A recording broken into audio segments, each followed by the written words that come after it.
right. So you all heard in the last episode, he's going to thanks Mel for coming on board. You all heard what Mel is saying. This is it. We're now going to come to a conclusion. He's going to bring it all together, and he's going to take a position, obviously, from what AJ Deuce has taken a position. Mel is going to either agree or disagree. You also can agree or disagree. Waiting to hear. Let's see where you've come with it. Let's see what your conclusion is. Over to you, Mel.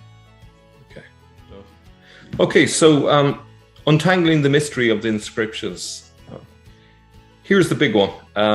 Elzerius Horn was custodian of the Holy Sepulchre in Jerusalem between 1725 1726, and basically he makes a record of the inscription. He did not only deliver designs of a new drum that have been imprinted in countless academic articles, but also a dedicatory inscription, one that only comes as a surprise to those who have not paid attention, that was overlooked by the same academics. It means nothing less than the correction of Al-Malik's signature to Al-Mamun was not there in the early 18th century.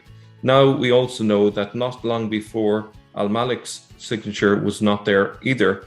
It must have originated in the 1520s and 1530s with Umar's signature. Now I can't read Arabic, and I don't know how clear that is to Arabic readers, but according to AJ Deuce, the inscription says that Umar was the builder of the Dome of the Rock.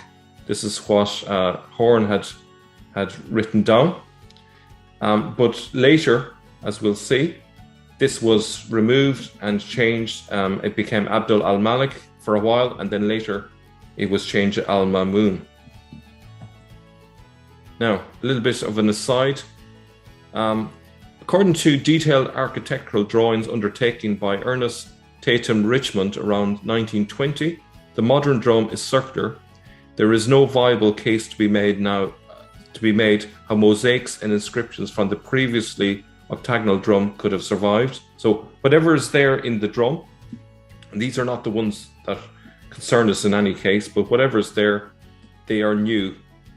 We can now confidently dismiss all mosaics and inscriptions on the drum and dome as 18th century works, fabrications, and fraudulent pretensions. The dedicatory inscription and its adjoining mosaics on the octagonal arcade leave us with few and precise choices within a fairly short period of time during the 16th and 17th centuries, Messianic Jews and Suleiman's successors. Okay, so the Serpent King mosaics and Umar inscription, 1523, 1543, Abdul al-Malik's dedication, 1720 to 1744 AD. So these are big findings. He says that given the pilgrimage certificate from 1544, the Jewish Serpent King and his royal brother designs on the inner octagonal find their origin then between 1523 and 1543. So that's the design that you see there on the right. It's a very strange one, and it's very hard to make out here, but basically it's like a snake's head with a crown on the top, right in the center. So he believes that was done in the period 1523, 1543. And above that, you can see the Arabic inscription. That's part of the 20-meter inscription that's around the arcade. The inscription is from the same time, but it must have sported Umar originally. Abdul al-Malik's dedication is a likely cover-up executed between 1720 and 1744 AD. They must have replaced the dedication by Umar from the Serpent King. Al-Mamun's correction is from the 18th or 19th century. Do you want to... Let me just so everybody's following you here. We're just looking here at the serpent's head, which is the 1544 mosaic. But you're saying that Abdul Malik dedication, do you have a picture of that? Can we look at that dedication inscription? Is that possible? Now here is the Al-Mamun's correction, that giving him responsibility for building the Dome of the Rock. Let's take a look at this. And here I'm going to introduce this one right now. And you're saying this is much, much later. This is from the 18th to 19th century, or from 1700s to 1800s. Exactly. Yeah. And what was done is simply that Abdul al-Malik's name was taken out, and Al-Mamun's name was basically pushed into the space that was there, as it were. And that's what that's what you're looking at right there is what you see today. This is why, even when I was studying the Dome of the Rock back in the in the last century, back in 1995 under Gerald Hawting, he put this up there, and I remember him saying there is a confusion here as to who built it. Mamun's inscription name is there. That was probably added at a later date. You can see it's been added it's been superimposed over top. Okay, so 1804, we see at last evidence of the round drum, at least according to A.J. Juice. To me, it looks like an acorn, but in 1804, Luigi Mayer's view of Jerusalem from the Mount of Olives shows a round drum, but an elongated cupola. Oh, I see what the difference is. So it's a round drum looking downwards, but it's from the side, the cupola is elongated. So the cupola, even as late as 1804, is still different from what it is today. Let me just ask you, look at back that picture again. Which one are we looking at? The one in the center or the one at the bottom? The one at the bottom, yeah. Well, so what's the one in the center then? That looks more like the Dome of the Rock. Let me see. Am I wrong? Next to the tower. Just I would have above it to the left. I'm not. No, you have me confused. I thought that might be in the Holy Sepulchre in the background. The Holy Sepulchre is below the Dome of the Rock, though. I mean, and it looks larger than the Dome of the Rock, which is the other way. Today, it's the other way around. I'm not 100% now that you say it. I always assumed that either one in the foreground was the one, but maybe I'm wrong. It does seem to be because it has the space. It has the whole citadel around it, which is open, and it seems to suggest that's the Dome of the Rock. If that is the case, then you are correct. The cupola is too elongated. You're correct. Yeah, it looks very much like an acorn to me. Now we find the following then. Another major restoration is undertaken under Sultan Mahmud II in 1817. So we're only talking just over 2 centuries ago. The marble of the exterior of the building is restored and a portico over the south Qibla entrance is built. Yet another significant change to the structure appears to have occurred, the cupola. So now we have that lovely rounded cupola that we know of today. Drawings with mosaics of the dome were made by Frederick Carterwood in 1833. His drawings include an outside view and a cross-section together with a layout of the mosaics in question. This is the first primary evidence that mosaics on the drum exist. Now we know the mosaics in the drum and Al-Mamun's correction originate in 1817 and were completed before 1833. So that's when A.J. Juice puts Al-Mamun's correction. So you're only talking about 2 centuries ago. And so essentially, the Al-Mamun correction occurs not in the 9th century, but literally 1,000 years later. So that's quite a massive difference. It's a massive claim. So whether people buy into A.J. Juice's evidence or not, but I think it's very persuasive, to me at least. William Leighton Lake's steel engraving from 1841 clearly shows the round drum of the Dome of the Rock and the new cupola. And then we have this picture from a year later. The artist David Roberts draws the Mosque of Omar. That's how it's funny. He calls it the Mosque of Omar and not the Mosque of Abdul Malik or something like that. Actually, have I made a mistake there? There is a separate mosque, isn't there? Mosque of Omar in Jerusalem. Do you know, Jay? I don't know of any Mosque of Umar in Jerusalem today. No. I presume it's talking about the Dome of the Rock. Drawing this and calling this the Mosque of Umar. What building are you referring to? That's the Dome of the Rock that you can see in the background. It must be, yeah. I just doubted myself there for a second, but then that would indicate that even despite the inscription, the tradition of referring it to as Umar's Dome of the Rock seems to have survived even the inscription. It could have been retained, if incorrectly, nonetheless. It looks like at least there are different opinions. Now, what's the date on this one, David Roberts? So this would be 1842. 1842. Okay. Yeah. So it does really support A.J. Juice's most important claim, which is the idea that the inscriptions are very late. You can throw out all the other evidence if you like, but I think the central point that he's trying to make is a very good one, that the inscription does seem to be very late. All of the evidence seems to point in that direction. 1842, there's another image of the Dome of the Rock. Here's one from 1862. We can see the exterior tile work was mainly missing, so that again had to be renovated. And so to summarize then, here are the 7 holes that we've covered in this series. Go back before you do the summary. Go back. Go back. Look at these picture, that one there and the one before that. Just go back to the one before that, and then the one before that as well. Notice what is missing on all of these domes. Where's the gold? Yes, yeah. Where's the gold? Go back again to these 3. And this is something that I brought up in a debate that I had way back in the 1998, I think it was. I was debating Abdul Green, and he was trying to tell me that the Dome of the Rock, I was saying that there's no Qibla. There's no Qibla in any of these structures, and including the Dome of the Rock. And he came back after a break, and he just hammered me and said, Jay, you have no idea what you're talking about. Take a look at the southern portico. Above the doorway is chapter 2, verse 145, which talks about the Qibla change from Jerusalem down to the Masjid al-Haram. Of course, he considers that to be Mecca. And then he says, look at the drum. Look at the drum up here, and you see chapter 17, verse 1, which refers to the Miraj. That's the only reference we have to this event, where he goes from Mecca up to Jerusalem on the back of the winged horse, the Burak, and then bounces up to the 7 heavens from this place. And he says, that is proof that this was there from the very beginning. And I remember quickly going back while they went to do their prayers. I quickly went back and went through my books, and I came up with these images.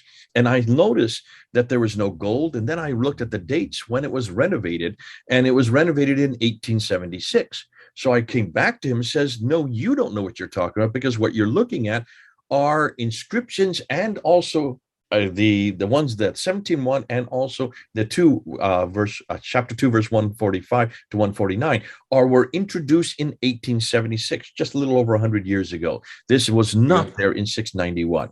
So I was having this debate back in 1998, where I had to amazing. This. And I remember using a picture much like this one right here. And I said, look at the picture. There's no gold there. There's no inscription there. These were added in 1876. So we're talking about even after 1841 to 1842, they were added. And that's why you have the beautiful blue inscriptions, and you have the beautiful golden dome that is now you can see it from everywhere, all over Jerusalem. And it's interesting that they are using these inscriptions to prove their arguments, even though they know that these inscriptions are very late. The people in the upper echelons of Islam know the true history. It's just outside of that circle, people don't know this stuff. What's fascinating is when they published that debate, that comeback that I had by looking at the dates, they edited out of the debate. They edited that one part. Why do you think they edited? Because they were not aware that the dome has been rebuilt. And about at that time, I said 11 times, because that's what it said in the book that I was using, that had been built and rebuilt 11 times. Nothing to what A.J. Deuce has done now. Now, A.J. Deuce has actually walked us through how that has been rebuilt. And this has been, especially when you look at these pictures here, you can see this is not the dome that we're looking at today. Yeah. So I'm going to just summarize all of what we've covered, the big 7 holes in the Dome of the Rock. Our earliest reference to a Dome of the Rock, i.e. a dome over the Temple Mount, is the late 9th century, so very late. Our earliest verifiable witness to the Dome of the Rock mosaics and the inner arcade inscriptions as they exist today is 1523, 1543 AD. The earliest witnessed inscription as to who built the dome was 1523, 1543, and it said Umar built it. The earliest verifiable date for the creation of Abd al-Malik is 1720, 1744 AD. Complete rebuilding of the drum from the ground up, from octagonal to circular, mid-18th century, and possibly later, we take, what you said into account earlier. The mosaics and inscriptions on the drum and the dome are 18th century creations. And lastly, the earliest verifiable date for the creation of the Al-Mamun correction is sometime between 1817 and 1833. So that's quite a list of holes that A.J. Juice has deduced, pardon the pun, from all the evidence. And I think he's done a great job, whether people agree or disagree with his conclusions. I still think that his contribution to this whole area has been massive with this paper. So I'm going to hand it back to you. Yeah. And I mean, you've done a slap-up job of reviewing and giving us an overview of Juice's very lengthy paper. Thanks for doing that, Mel. That's been terrific. We all appreciate the work you put into this. You've also explained it very well. And I think anybody that has looking at that building, that's the third holiest shrine in Islam. It is the shrine that is dedicated to Muhammad going up to the seven heavens, called the Mi'raj. No reference to that at all, except today on the drum that says on the top, from chapter 17, verse 1. And obviously for Muslims, they have always, I've never heard anybody doubt that this was Abd al-Malik or that these inscriptions were by Abd al-Malik in 692.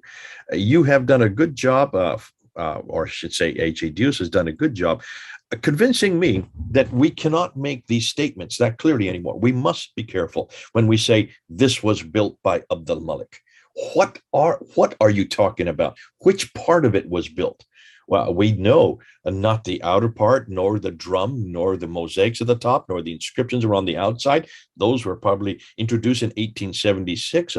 We know from what you've been going through that almost all these, well, let me just go back through where you have the I-line where you go back to the whole seven different criteria from the very beginning, and you give a check of certification after each one. Yep, done that. Yep, done that. Yep, done that. You've missed the last one, but nonetheless, you did 6 of the 7. And what's fascinating is that those are not suppositions. Those are not intimations. Those are not our experience or what we do believe or not believe. These are actual following the evidence on the ground, always following the evidence of the ground. We've come to these conclusions. And that's why we can conclude this.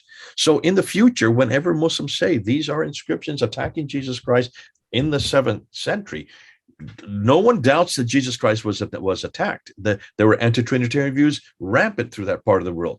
But don't use the Dome of the Rock as a support for that. Be careful. That's all we're saying. Be careful, because these inscriptions look like they don't even get introduced until either the 1500s or the 1700s. So that's all we can say at this point. And certainly this building was one of the greatest building of its day that we've always been saying could well have been, but this is not it, not the one we're looking at here. This is not that building. This is a much newer rendition.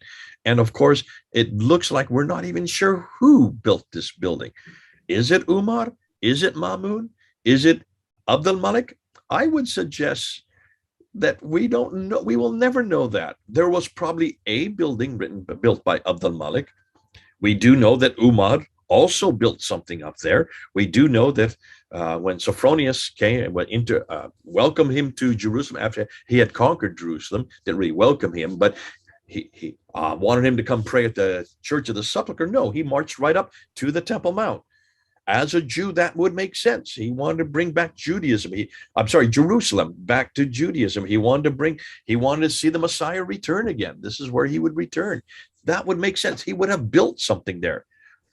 Could it be this structure? No, obviously not. Now we now know this structure did not exist at all in the 7th century. What did exist? We will never know, because that has long gone.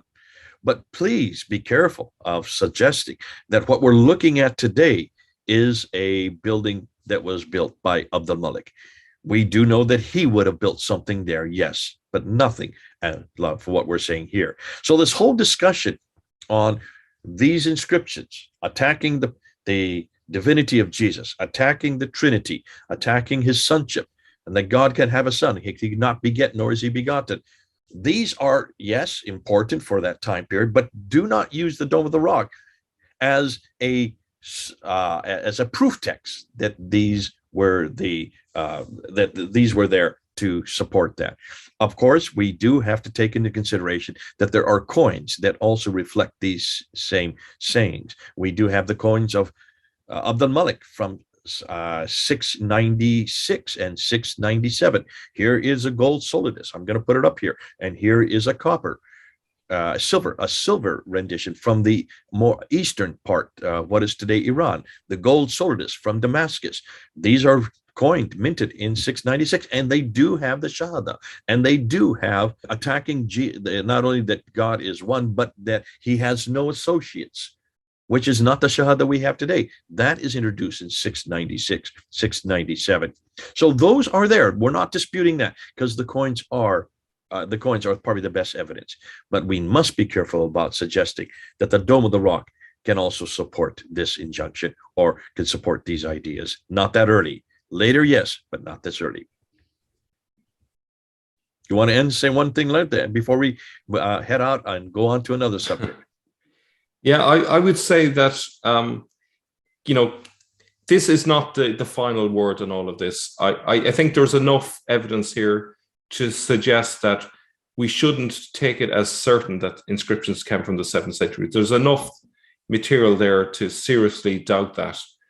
So we need to go back to the drawing board. If we are going to affirm that the inscriptions come from the 7th century, we're going to need to find some witness to those inscriptions that early.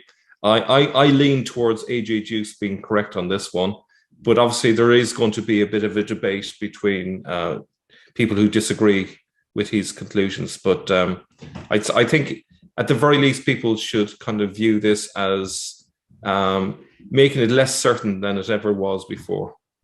Yes. This is what we're doing. We want to sift through. We want to find out.